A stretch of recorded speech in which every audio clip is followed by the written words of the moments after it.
So welcome back to another episode of Leap, our current affairs daily MCQs for the 2026 prelims.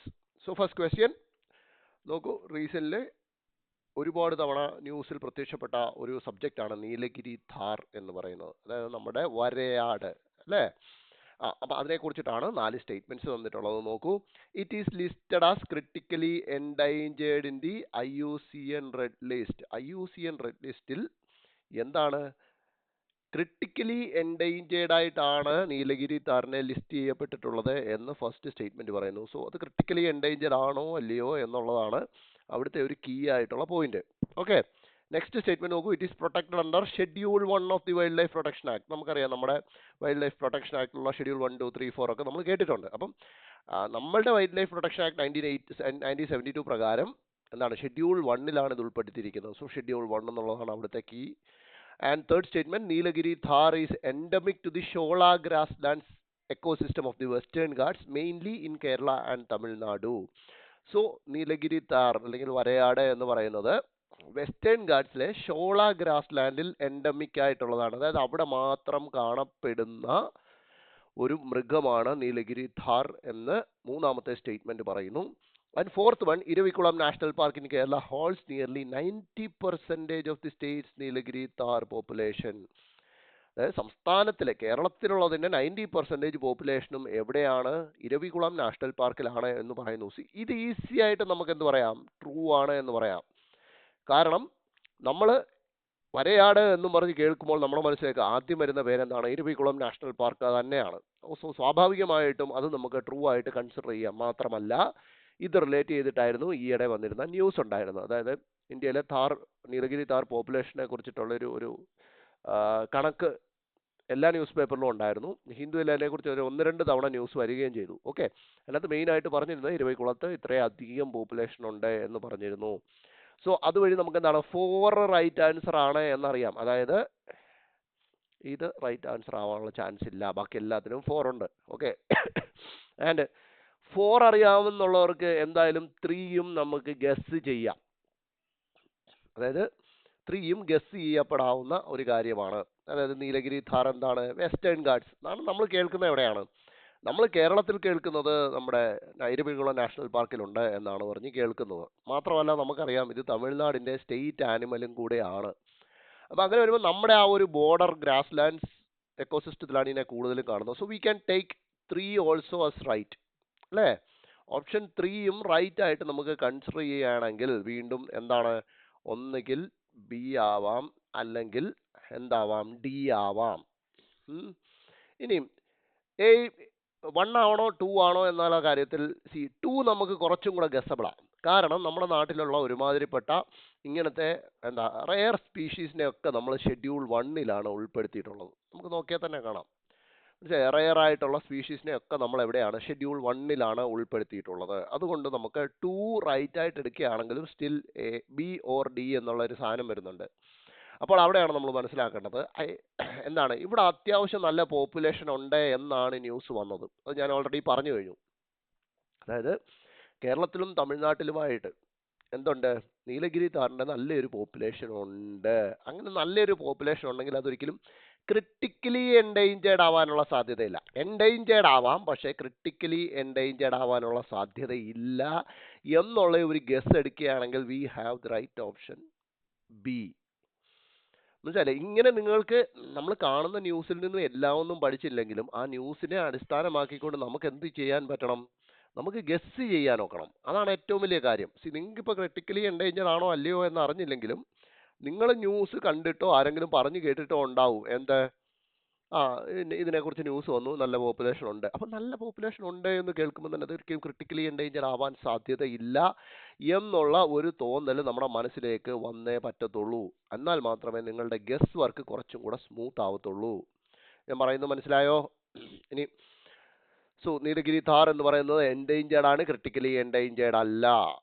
Okay, ഇനിയും schedule 1, schedule 2, schedule 3, schedule 4 ഒക്കെ ഒന്ന് നോക്കി വെക്കുന്നത് വളരെ നല്ലതായിരിക്കും. കാരണം റീസെൻ്റ്ലി മാൻ ആനിമൽ കോൺഫ്ലിക്റ്റിനെ കുറിച്ച് വലിയ രീതിയിൽ ന്യൂസ് വരുന്നുണ്ട് അല്ലേ? അത് കേരളം ഉൾപ്പെടെയുള്ള എല്ലാ സംസ്ഥാനങ്ങളിലും അതിനെക്കുറിച്ച് വലിയ രീതിയിൽ ന്യൂസ് വരുന്നുണ്ട്.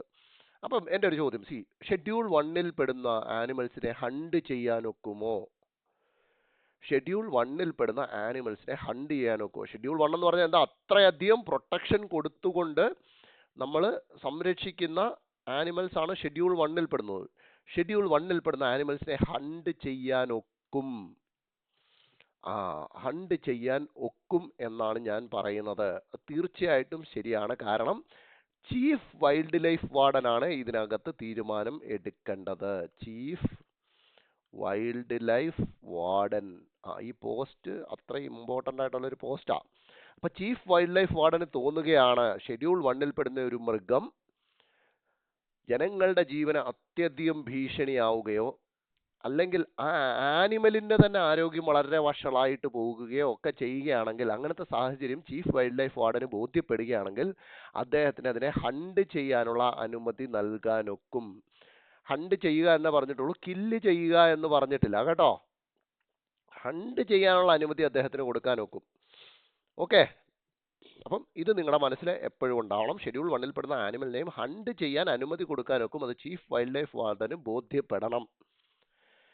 നമ്മുടെ നീലഗിരി ധാറിനെ കണ്ടോളൂ, ഇത് സുന്ദരമായിട്ടുള്ള ഒരു മൃഗമാണല്ലേ.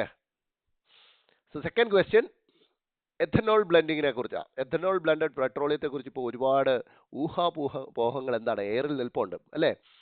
കുറേ പേര് പറയുന്നു എഥനോൾ ബ്ലെൻഡിങ്, അതായത് 20% എഥനോൾ ബ്ലെൻഡ് ചെയ്ത പെട്രോള് പഴയ എഞ്ചിനുകളിൽ ഒഴിച്ചു കഴിഞ്ഞാൽ എഞ്ചിനുകളിൽ പ്രശ്നം ഉണ്ടാകുന്നുണ്ട്.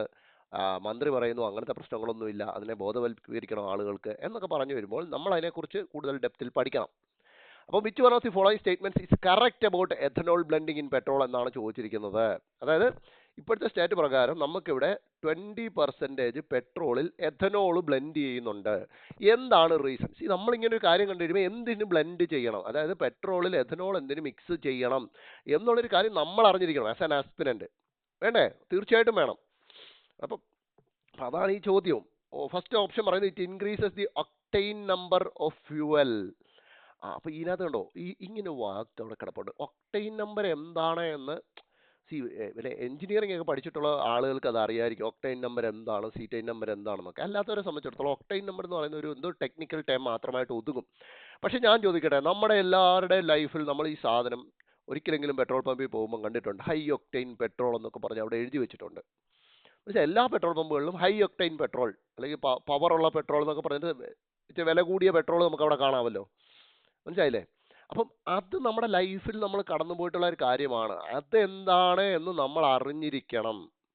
മനസ്സിലായി? അതിനെ ഒരു കേവലം ടെക്നിക്കൽ ടൈമായിട്ട് ഒതുക്കുന്നതിന് പകരം നമ്മൾ ഡെയിലി ലൈഫിൽ കാണുന്ന സാധനം. അപ്പോൾ അതെന്താണെന്ന് നമ്മൾ അറിയണം. സോ സ്റ്റേറ്റ്മെന്റ് പറയുന്നത് it increases the octane number of fuel, improving engine performance and reducing knocking. Octane number എന്ന് പറഞ്ഞു കഴിഞ്ഞാൽ ഒരു ഏത് പർട്ടിക്കുലർ ഇങ്ങനെ പറയാം അതിന്, അതായത് പെട്രോൾ എഞ്ചിൻ വർക്ക് ചെയ്യുന്ന ഒരു പ്രിൻസിപ്പിൾ നിങ്ങൾ അറിയണം. അതായത് എഞ്ചിൻ എങ്ങനെ വർക്ക് ചെയ്യുന്നത്? സിലിണ്ടറിനകത്തേക്ക്, അതായത് എഞ്ചിന്റെ സിലിണ്ടറിനകത്തേക്ക് പെട്രോൾ ചെല്ലുന്നു, അതിനുശേഷം സ്പാർക്ക് പ്ലഗിൽ കൂടെ സ്പാർക്ക് കൊടുക്കുന്നു, അങ്ങനെ അത് കത്തുന്നു. ആ കത്തി കഴിയുമ്പോഴാണ് നമ്മുടെ എഞ്ചിൻ ഇങ്ങനെ വർക്ക് ചെയ്തുകൊണ്ടിരിക്കുന്നത്. അതായത് കൃത്യമായ ടൈമുകളിൽ മാത്രമേ സ്പാർക്ക് ചെല്ലുമ്പോഴേ ഇത് കത്താവൂ എന്ന് സെറ്റ് ചെയ്തിട്ടുണ്ട്. മനസ്സിലായില്ലേ? അപ്പോൾ ഒക്ടെയിൻ നമ്പർ കുറവുള്ള ഫ്യൂവൽ ആണെങ്കിൽ എന്ത് പറ്റും? എഞ്ചിൻ ഇങ്ങനെ റൺ ചെയ്തുകൊണ്ടിരിക്കുമ്പോൾ എഞ്ചിൻ നല്ല ചൂടായിരിക്കും. അപ്പോൾ ഒക്ടെയിൻ നമ്പർ കുറവാണെങ്കിൽ ഈ ഫ്യൂവല് സ്പാർക്ക് ചെല്ലുന്നതിന് മുൻപ് തന്നെ ചിലപ്പോൾ എഞ്ചിനിലെ ചൂട് കൊണ്ട് കത്തി എന്ന് വരും. അങ്ങനെ കത്തിക്കഴിഞ്ഞാൽ തീർച്ചയായിട്ടും നമ്മുടെ വണ്ടിക്ക് അത് പ്രശ്നങ്ങളുണ്ടാക്കും. അതായത് ടൈം തെറ്റി എഞ്ചിൻ വർക്ക് ചെയ്യുമ്പോൾ അതിനെയാണ് നോക്കിംഗ് എന്ന് പറയുന്നത്. വലിയ ശബ്ദത്തോട് കൂടിയിട്ട് എഞ്ചിൻ കടകടാന്ന് അടിക്കാനൊക്കെ സാധ്യതയുണ്ട്. മനസ്സിലായി? അപ്പം ഒക്ടെയിൻ നമ്പർ കൂടുകയാണ് ഒരു ഫ്യൂവലിനെന്നുണ്ടെങ്കിൽ അങ്ങനെ നേരത്തെ, അതായത് അൺടൈമിലി ഈ ഫ്യൂവൽ കത്താനുള്ള സാധ്യത വളരെ കുറഞ്ഞിരിക്കും. അപ്പോൾ ഇവിടെ പറയുന്ന ഫസ്റ്റ് സ്റ്റേറ്റ്മെന്റിൽ പറയുന്നത് എന്താ? ഒക്ടെയിൻ നമ്പർ കൂട്ടിക്കൊടുക്കും, improving engine performance and reducing knocking. So അതാണോ എന്ന് നമുക്കറിയത്തില്ല. ഒക്ടെയിൻ നമ്പർ എന്ന് പറഞ്ഞാൽ ഇതാണ്. രണ്ടാമത് നോക്കൂ, it significantly increases the carbon content of fuel leading to better combustion efficiency. തീർച്ചയായിട്ടും ഇല്ല. കാർബൺ കണ്ടന്റ് കൂടും തോറും അത് പണി കിട്ടാനുള്ള സാധ്യതയുണ്ട്. Next, it reduces the flash point of fuel making it safer for transport. ആണ് അടുത്തത് ഫ്ലാഷ് പോയിന്റ്. ഇതൊക്കെ നമ്മൾ സ്കൂളിൽ പഠിച്ചിട്ടുള്ള കാര്യങ്ങളാണ്, ഫ്ലാഷ് പോയിന്റ് എന്നൊക്കെ പറയുന്നത്. ഫ്ലാഷ് പോയിന്റ് എന്ന് പറഞ്ഞാൽ ഇപ്പോൾ പെട്രോൾ ആണെങ്കിൽ പെട്രോള് എത്ര പെട്ടെന്ന് എയറുമായിട്ട് മിക്സ് ചെയ്ത് ആവിയായി പോകുമോ, അങ്ങനെ ആവിയായി മാറുന്ന അല്ലെങ്കിൽ എയറുമായിട്ട് മിക്സ് ചെയ്ത് ആവിയായി മാറാനുള്ള ഒരു ടെമ്പറേച്ചർ, അത് എത്രയാണോ വേണ്ടത് അതിനെയാണ് ഫ്ലാഷ് പോയിന്റ് എന്ന് പറയുന്നത്. അപ്പം ഫ്ലാഷ് പോയിന്റ് കുറയുകയാണെങ്കിൽ എന്ത് പറ്റും? പെട്ടെന്ന് ഇത് കത്താനുള്ള സാധ്യതയല്ലേ. It reduces the flash point എന്ന് പറയുമ്പോൾ ഫ്ലാഷ് പോയിന്റ് കുറയുകയാണെങ്കിൽ സംഭവം എന്താണ്? പെട്ടെന്ന് കത്താനുള്ള സാധ്യത. അപ്പോൾ എന്താണ് ഈ പാർട്ട് ഒരിക്കലും ശരിയാവത്തില്ല. പെട്ടെന്ന് കത്തുകയാണെങ്കിൽ സേഫ് ആണോ ട്രാൻസ്പോർട്ടിന്? ഒരിക്കലും അല്ല. അപ്പം ബിയും സിയും നമ്മൾ എലിമിനേറ്റ് ചെയ്തു. Under the National Biofuel Policy, the target for 20% blending of ethanol in petrol has been advanced to 2030. നിങ്ങൾ ഒരിക്കലെങ്കിലും ഈ ഇടയ്ക്ക് പത്രം വായിച്ചിട്ടുണ്ടെങ്കിൽ നിങ്ങൾക്ക് കൃത്യമായിട്ട് പറയാം 2030യിലേക്ക് അഡ്വാൻസ് ചെയ്യുകയല്ല ചെയ്തത്, 2025ലേക്ക് കയറ്റിക്കൊണ്ട് വരികയാണ് ചെയ്തത്. അതായത് ഓൾറെഡി നമ്മൾ 20% എഥനോൾ ബ്ലെൻഡിങ് അച്ചീവ് ചെയ്ത് കഴിഞ്ഞു. അപ്പോൾ എന്താണ്? ഇതും തെറ്റാണ്. So the right answer is A. അതായത് എഥനോളിൻ്റെ ഒക്ടൈൻ നമ്പർ വളരെ കൂടുതലാണ്.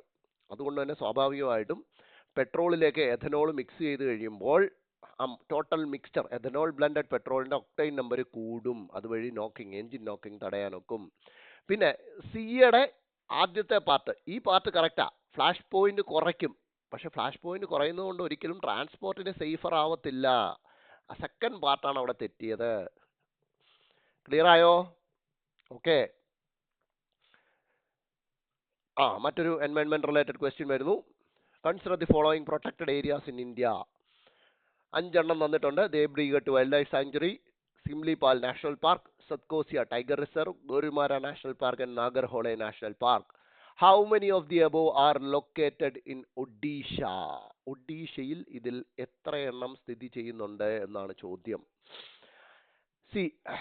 നിങ്ങൾ പത്രം വായിച്ചിട്ടുള്ള ഒരാളാണെങ്കിൽ തീർച്ചയായിട്ടും ദേബ്രിഗഡ് വൈൽഡ് ലൈഫ് സാങ്ച്വറി അവിടെയാണ് എന്നൊരു ഐഡിയ നിങ്ങൾക്ക് കിട്ടും. കാരണം ന്യൂസ് വന്നിരുന്നത് ദേബ്രിഗഡിനെ കുറിച്ചിട്ടാണ്. എന്താണെന്ന് ചോദിച്ചു കഴിഞ്ഞാൽ ടൈഗർ പോപ്പുലേഷൻ ഇല്ലാതെ ആയിരിക്കുന്ന ഒരു വൈൽഡ് ലൈഫ് സാങ്ച്വറിയാണ് ദേബ്രിഗഡ് എന്ന് പറയുന്നത്. അവിടേക്ക് ടൈഗറിനെ റീഇൻട്രൊഡ്യൂസ് ചെയ്യാനുള്ള പ്ലാൻ നടക്കുന്നുണ്ട്. അതിനെ റിലേറ്റ് ചെയ്തിട്ടാണ് ന്യൂസ് വന്നിട്ടുള്ളത്. അതേ ന്യൂസിൽ തന്നെ സിംലിപാൽ നാഷണൽ പാർക്കിനെ കുറിച്ചും പറയുന്നുണ്ട്. അപ്പോൾ ഓൾറെഡി 2 എണ്ണം നമുക്ക് പത്രത്തിലെ ഒറ്റ ന്യൂസിൽ നിന്ന് കിട്ടുമെങ്കിൽ നമുക്ക് ഒരെണ്ണം ഈസി ആയിട്ട് എലിമിനേറ്റ് ചെയ്യാം. നമ്മൾ മലയാളികളെ സംബന്ധിച്ചിടത്തോളം ഈസി ആയിട്ട് എലിമിനേറ്റ് ചെയ്യാൻ പറ്റുന്ന ഒരെണ്ണമാണ് നാഗർഹോളെ നാഷണൽ പാർക്ക്. ബിക്കോസ് അത് കർണാടകയിലാണ് എന്ന് നമുക്ക് ഒരുമാതിരിപ്പെട്ട മലയാളികൾക്കൊക്കെ അറിയാം. ഒരു മലയാളി എന്ന് പറഞ്ഞാൽ ഒരു ആസ്പിരന്റിനെ സംബന്ധിച്ചിടത്തോളം അതറിയാം. ഇനി നമുക്കറിയാനുള്ളത് 2 എണ്ണമാണ്, 3ഉം 4ഉം. സോ 3 സത്കോസിയ ടൈഗർ റിസർവും ഒഡീഷയിൽ തന്നെയാണ്. But Gorumara is in west Bengal. നമ്മളിങ്ങനെ പത്രത്തിൽ വരുന്ന എല്ലാവിധ പ്രൊട്ടക്റ്റഡ് ഏരിയാസിനെ കുറിച്ചും പഠിച്ചു വെച്ചിരിക്കണം. ഒന്ന് വായിച്ചെങ്കിലും വെച്ചിരിക്കണം. കാരണം ഗസ് എങ്കിലും ചെയ്യണം എന്നുണ്ടെങ്കിൽ ഒന്ന് വായിച്ചു വെച്ചിരിക്കണം തീർച്ചയായിട്ടും. അതുകൊണ്ട് തന്നെ right answer is only 3B. അതായത് ആദ്യത്തെ 3 എണ്ണം ഒഡീഷയിലാണ് സ്ഥിതി ചെയ്യുന്നത്. Gorumara is in west Bengal. ആ പേര് കേൾക്കുമ്പോൾ തന്നെ കുറേയൊക്കെ നിങ്ങൾക്ക് കത്തണം. അതാണ് ഇതിൻ്റെ നാഗർഹോളെ അങ്ങനത്തെ വാക്കുകളൊക്കെ വരുമ്പോൾ എന്തായാലും സൗത്ത് ഇന്ത്യയിൽ ഒരു സ്ഥലമായിരിക്കാം എന്ന് നമുക്കറിയാം. മനസ്സിലായില്ലേ? അപ്പോൾ ഗോരുമാര, അപ്പം അങ്ങനത്തെ പേര് നിങ്ങൾ ശ്രദ്ധിക്കുകയാണെങ്കിൽ അത് കൂടുതലും ഈസ്റ്റേൺ ഇന്ത്യയിലേക്കാണ് അങ്ങനത്തെ പേരുകൾ കാണാൻ സാധിക്കുക. ഈസ്റ്റ് എന്ന് പറയുമ്പോൾ തന്നെ ഒഡീഷയ്ക്ക് മുകളിലോട്ടുള്ള സ്ഥലങ്ങളാണ്. ഒഡീഷയിലും ആകാം എന്ന് ചിന്തിക്കാം, തെറ്റില്ല. അതുകൊണ്ടാണ് പറയുന്നത് ഇങ്ങനത്തെ സാധനങ്ങൾ വരുമ്പോൾ നമ്മൾ ശ്രദ്ധിക്കണം. അടുത്ത് നോക്കൂ, ട്രഷറി ബില്ലിനെ കുറിച്ച് വളരെ ഇമ്പോർട്ടൻ്റ് ആയിട്ടുള്ള ഒരു ചോദ്യമാണ്. എപ്പോഴാണേലും RBI റിലേറ്റഡ് ഒരു ന്യൂസ് വന്നിട്ടുണ്ടെങ്കിൽ നമ്മൾ തീർച്ചയായിട്ടും അതിനെ വളരെ ശ്രദ്ധയോടുകൂടി അപ്രോച്ച് ചെയ്തിരിക്കണം. കാരണം UPSC അവിടെ നിന്നും ചോദ്യങ്ങൾ ചോദിക്കും. ഇത് ട്രഷറി ബില്ലിനെ കുറിച്ച് 3 സ്റ്റേറ്റ്മെന്റ്സ് ആണ് തന്നിരിക്കുന്നത്. ആദ്യത്തെ 2 സ്റ്റേറ്റ്മെന്റ്സ് സ്റ്റാറ്റിക് പോർഷനിൽ നിന്നും നമ്മൾ പഠിക്കുന്ന ക്ലാസ് റൂം മെറ്റീരിയലിൽ നിന്നും ഉള്ള 2 സ്റ്റേറ്റ്മെന്റും, മൂന്നാമത്തേത് ഒരു കറണ്ട് അഫെയർ സ്റ്റേറ്റ്മെന്റുമാണ്. ഞാനൊരു സ്ട്രാറ്റജി എപ്പോഴും പറഞ്ഞു തന്നിട്ടുണ്ട്. ഈ രീതിയിൽ 1-2 സ്റ്റേറ്റ്മെന്റ്സ് കറണ്ട് അഫെയറിൽ നിന്നും, പ്രത്യേകിച്ച് ഒരു സ്റ്റേറ്റ്മെന്റ് കറണ്ട് അഫെയറിൽ നിന്നും, ബാക്കിയുള്ള സ്റ്റേറ്റ്മെന്റുകൾ അതിന്റെ സ്റ്റാറ്റിക് ക്ലാസ് റൂം മെറ്റീരിയലിൽ നിന്നുമാണ് വരുന്നതെന്നുണ്ടെങ്കിൽ ആ കറണ്ട് അഫെയർ സ്റ്റേറ്റ്മെന്റ് തെറ്റാവാനുള്ള സാധ്യത വളരെ കൂടുതലാണ് എന്ന് ഞാൻ പലതവണ പറഞ്ഞിട്ടുണ്ട്. ആ ഒരു സ്ട്രാറ്റജിയും നമ്മുടെ ക്ലാസ് റൂം നോളജും കൂടെ ചേർക്കുകയാണെങ്കിൽ നിങ്ങൾക്ക് ഇതിന് ആൻസർ കിട്ടും. നോക്കൂ, T-bills R short term government securities. Treasury bills short term securities ആണെന്നാണ് പറയുന്നത്. സത്യമല്ലേ? കാരണം എന്താ, നോർമൽ ടെന്യൂർ ഓഫ് T-bills എന്ന് പറയുന്നത് എത്രയാണ്? 91 days, 182 days അല്ലെങ്കിൽ 364 days. അതായത് ലെസ് ദാൻ 1 year ആണ് അതിന്റെ tenure. So they are classified as short term securities. And the second statement, only central government issues T-bills. That's also very true. ഒരു class റൂമിൽ ഇരുന്ന് ഈ T-ബില്ലിനെ കുറിച്ച് ഒരിക്കലെങ്കിലും കേട്ടിട്ടുള്ള ഒരു ആസ്പിരന്റിനെ സംബന്ധിച്ചിടത്തോളം ആദ്യത്തേതും രണ്ടാമത്തേതും ഈസി സ്റ്റേറ്റ്മെന്റ് ആണ്. സോ തേർഡ് വൺ അറിയത്തില്ല എന്നുണ്ടെങ്കിൽ എന്ത് വേണം? നമ്മളെ സ്ട്രാറ്റജി പ്രയോഗിക്കണം. Retail investors are not allowed to invest in T-bills through systematic investment plan. ഇതിന്റെ പ്രശ്നം എവിടെയാണെന്നറിയാം? ഈ ന്യൂസ് ഒരിക്കൽ പോലും കണ്ടിട്ടില്ലാത്ത ഒരു വ്യക്തിയെ സംബന്ധിച്ച് സിസ്റ്റമാറ്റിക് ഇൻവെസ്റ്റ്മെന്റ് പ്ലാൻ അല്ലെങ്കിൽ SIP എന്ന് പറയുന്ന കാര്യം നമ്മൾ ഏറ്റവും കൂടുതൽ നമ്മുടെ ഡെയിലി ലൈഫിൽ കേട്ടിട്ടുള്ളത് മ്യൂച്വൽ ഫണ്ടുമായിട്ട് ബന്ധപ്പെട്ടിട്ടാണ്. മ്യൂച്വൽ ഫണ്ടിൽ SIP സിസ്റ്റമാറ്റിക് ഇൻവെസ്റ്റ്മെന്റ് പ്ലാൻ നടപ്പിലാക്കുന്നു, അതിനെക്കുറിച്ചുള്ള പരസ്യങ്ങൾ നമ്മൾ കാണുന്നു, അങ്ങനെയൊക്കെ കണ്ടിട്ടുണ്ട്. അപ്പം നമ്മളൊരിക്കലും ട്രഷറി ബിൽ എന്ന് പറയുന്നത് എന്താണ്? സെൻട്രൽ ഗവൺമെന്റ് ഇഷ്യൂ ചെയ്യുന്ന, സെൻട്രൽ ഗവൺമെന്റ് ഫണ്ട് കണ്ടെത്താൻ വേണ്ടിയിട്ട് ഇഷ്യൂ ചെയ്യുന്ന ഒരു ബില്ലാണ്. ഓക്കെ, അപ്പോൾ അങ്ങനെയുള്ള സാഹചര്യങ്ങൾ ഒരിക്കലും അതിനകത്ത് എങ്ങനെ SIP വരുന്നത് എന്നൊരു ചിന്ത നമുക്കുണ്ടാവും. ഞാൻ പറയുന്നത് ന്യൂസ് വായിക്കാത്ത ആളിനെ സംബന്ധിച്ചാണ്. പക്ഷെ അതാണ് അതിൻ്റെ യുണീക്ക് പോയിന്റ് എന്ന് പറയുന്നത്. ഞാൻ പറഞ്ഞ എപ്പോഴും ഒഴുക്കിനെതിരെ സഞ്ചരിക്കുന്ന ന്യൂസ് നമ്മൾ കണ്ടെത്തിയിരിക്കണം. സോ റീസെൻ്റ് ആയിട്ട് RBI പറഞ്ഞിരിക്കുന്നു, റീറ്റെയിൽ ഇൻവെസ്റ്റേഴ്സിന് T-ബിൽസിൽ SIP-ലൂടെ ഇൻവെസ്റ്റ് ചെയ്യാം. SIP-ലൂടെ ഇൻവെസ്റ്റ് ചെയ്യാം. ഇവിടെ എന്താ പറഞ്ഞേക്കുന്നത്? നോട്ട് അലൗഡ് എന്നാ. ഇത് തെറ്റ്. So statement 1 and 2 are correct. Clear ആയോ? അത് ശ്രദ്ധിക്കണം. ഓക്കെ, അപ്പോൾ റീസെന്റ് RBI പറഞ്ഞിരിക്കുന്നു SIP-ലൂടെ T-ബിൽസിൽ ഇൻവെസ്റ്റ് ചെയ്യാം. ഓക്കെ, അപ്പം ഒരു എക്സ്ട്രാ പോയിന്റും കൂടെ അവിടെ തന്നേക്കുന്നത്. സെക്കൻഡ് പോയിന്റ് നോക്കാം. Unlike bank deposits where investors can liquidate the investments at short notice, in case of T-bills they need to hold it till maturity as finding a buyer in the secondary market would be difficult. അതായത് നമ്മളിപ്പോൾ ഒരു bank deposit ചെയ്യുന്നതും ഒരു T-ബില്ലിൽ invest ചെയ്യുന്നതും തമ്മിലുള്ള പ്രധാന വ്യത്യാസം ഒരു യൂസറിനെ സംബന്ധിച്ചിടത്തോളം അല്ലെങ്കിൽ ഡെപ്പോസിറ്റ് ചെയ്യുന്ന ഇൻവെസ്റ്ററിനെ സംബന്ധിച്ചിടത്തോളം ബാങ്ക് ഡെപ്പോസിറ്റ് എന്താണ്? പെട്ടെന്ന് ലിക്വിഡേറ്റ് ചെയ്യാം. അത് പെട്ടെന്ന് അതിനകത്തുനിന്ന് ക്യാഷ് നമുക്ക് വിഡ്രോ ചെയ്യാം, അത് നമുക്ക് യൂസ് ചെയ്യാം. പക്ഷെ ഒരു T-ബിൽ ആണെന്നുണ്ടെങ്കിൽ അത്രയധികം ലിക്വിഡിറ്റി ഉണ്ടാവത്തില്ല. അതായത് നിങ്ങൾക്കൊരു T-ബില്ല് വിറ്റ് അതിൽ നിന്നും പൈസ എടുക്കണം എന്നുണ്ടെങ്കിൽ നിങ്ങൾ സെക്കൻഡറി മാർക്കറ്റിൽ അത് മേടിക്കാൻ റെഡി ആയിട്ട് നിൽക്കുന്ന ഒരു വ്യക്തിയെ കണ്ടുപിടിക്കണം. കണ്ടുപിടിച്ചതിന് ശേഷം അയാൾക്ക് വിറ്റ് കഴിഞ്ഞാൽ മാത്രമേ നമുക്ക് അത് എൻക്യാഷ് ചെയ്യാനൊക്കത്തുള്ളൂ. പക്ഷേ നമ്മുടെ ബാങ്ക് ഡെപ്പോസിറ്റ് ആണെങ്കിൽ പെട്ടെന്ന് നമുക്ക് എൻക്യാഷ് ചെയ്തെടുക്കാനൊക്കും. അപ്പോൾ ഇതാണ് ഇത് തമ്മിലുള്ള പ്രധാന യൂസർ പോയിന്റ് ഓഫ് വ്യൂവിലുള്ള പ്രധാന വ്യത്യാസം. Okay, so next one also from environment ആണ്. In the context of eco sensitive zones in India which of the following statements is or are correct എന്നാണ് ചോദ്യം. അപ്പോൾ എക്കോ സെൻസിറ്റീവ് സോൺ ഗസബിൾ ആണ്. നിങ്ങൾ ആ 3 സ്റ്റേറ്റ്മെന്റ്സ് നോക്കിയാൽ ഗസബിൾ ആണ്. An eco-sensitive zone can extend inside a protected area as well as outside its boundary. So ഒരു protected area ആണ്. ഇപ്പോൾ നാഷണൽ പാർക്ക് ആയിക്കോട്ടെ, വൈൽഡ് ലൈഫ് സാങ്ച്വറി ആയിക്കോട്ടെ, അതിൻ്റെ അകത്തെ പ്രദേശവും അതിൻ്റെ ബൗണ്ടറി ഔട്ട്സൈഡ് ദി ബൗണ്ടറിയും എക്കോ സെൻസിറ്റീവ് സോണായിട്ട് പ്രഖ്യാപിക്കപ്പെടാം. That's true. നമുക്കറിയാം ബഫർ സോൺ പോലൊക്കെ പ്രഖ്യാപിച്ചിട്ടുള്ളത് നമ്മൾ കേരളത്തിൽ കേട്ടിട്ടുള്ളതാണ്, അല്ലേ? അപ്പോൾ അത് ട്രൂ ആവാം. The exact boundaries of ESZ, അതായത് eco sensitive zones, are decided after consultation with the state government. തീർച്ചയായിട്ടും കാരണം വൈൽഡ് ലൈഫ് അല്ലെങ്കിൽ national parks, wildlife sanctuaries അങ്ങനത്തെ എവിടെയാണ്? സ്റ്റേറ്റിലാണ് കിടക്കുന്നത്. അതുകൊണ്ട് ബൗണ്ടറീസ് തീരുമാനിക്കുന്നതിനകത്ത് എന്ത് വേണം? തീർച്ചയായിട്ടും സ്റ്റേറ്റ് ഗവൺമെന്റിന്റെ കൺസൾട്ടേഷൻ കൂടി എടുത്തേ പറ്റത്തുള്ളൂ. അല്ലാതെ ഒരാൾക്ക് പോയിട്ട് തീർച്ചയായിട്ടും ഒറ്റയടിക്ക് അതിനെ പ്രഖ്യാപിക്കാനൊക്കത്തില്ല. അപ്പം നിങ്ങൾ റീസെന്റ് വന്നൊരു ന്യൂസ് കണ്ടിട്ടുണ്ടെങ്കിൽ നിങ്ങൾക്ക് അത് മനസ്സിലാവും. നമുക്ക് നീലഗിരി വൈൽഡ് ലൈഫ് സാങ്ച്വറി എന്നും പറഞ്ഞിട്ട്, നീലക്കുറിഞ്ഞി വൈൽഡ് ലൈഫ് സാങ്ച്വറി, അതിനെക്കുറിച്ച് ന്യൂസ് വന്നത് നിങ്ങൾ ഹിന്ദുവിൽ ശ്രദ്ധിച്ചിട്ടുണ്ടോ എന്ന് എനിക്ക് അറിഞ്ഞൂടാ. അതായത് നോട്ടിഫൈ ചെയ്ത് 19 വർഷത്തിന് ശേഷമാണ് അതിൻ്റെ ബൗണ്ടറീസ് ഫിക്സ് ചെയ്തത്. സോ അതിൻ്റെ ന്യൂസിലേക്ക് ഇറങ്ങി കഴിയുമ്പോൾ നിങ്ങൾക്ക് അവിടെ വായിക്കാം, revenue officials has finally completed demarcating the boundaries. കേട്ടോ, റവന്യൂ ഒഫീഷ്യൽസ്, അതായത് സംസ്ഥാനത്തെ റവന്യൂ അധികൃതരാണ് അതിൻ്റെ ബൗണ്ടറികൾ അളന്ന് തിട്ടപ്പെടുത്തുന്നത്. സോ സ്റ്റേറ്റിൻ്റെ കൺസൾട്ടേഷൻ അവിടെ ഉറപ്പായിട്ടും ഉണ്ടായേ പറ്റത്തുള്ളൂ. ആൻഡ് തേർഡ് സ്റ്റേറ്റ്മെന്റ് നിങ്ങൾ നോക്കൂ, mining of minerals is allowed in eco sensitive zones subject to payment of an എൻവയോൺമെന്റൽ റെസ്റ്റോറേഷൻ ഫീ. അതായത് ഈ എക്കോ സെൻസിറ്റീവ് സോണിൽ മൈനിങ് ഓഫ് മിനറൽസ് അലൗഡ് ആണ്. ഞാൻ ചോദിക്കട്ടെ, ഒരു എക്കോ സെൻസിറ്റീവ് സോൺ എന്നാണ് നമ്മൾ പ്രഖ്യാപിക്കുന്നത്. അതായത് പരിസ്ഥിതി ലോല പ്രദേശം അല്ലെങ്കിൽ പരിസ്ഥിതി ദുർബല പ്രദേശം. അത് പരിസ്ഥിതി ദുർബലമായതുകൊണ്ട് അതിനെ സംരക്ഷിക്കാനാണല്ലോ നമ്മൾ അതിനെ എക്കോ സെൻസിറ്റീവ് സോണായിട്ട് പ്രഖ്യാപിക്കുന്നത്. അവിടെ മിനറൽ മൈനിങ് നമുക്ക് അലോ ചെയ്യാൻ ഒക്കുമോ? എന്ത് ഫീ കൊടുത്തെന്ന് പറഞ്ഞാലും? ഉറപ്പായിട്ടും ഇല്ല. സോ നമുക്ക് 3 ഈസി ആയിട്ട് നിങ്ങൾ എലിമിനേറ്റ് ചെയ്തേ പറ്റത്തുള്ളൂ. And that means 1 and 2 are the right answer.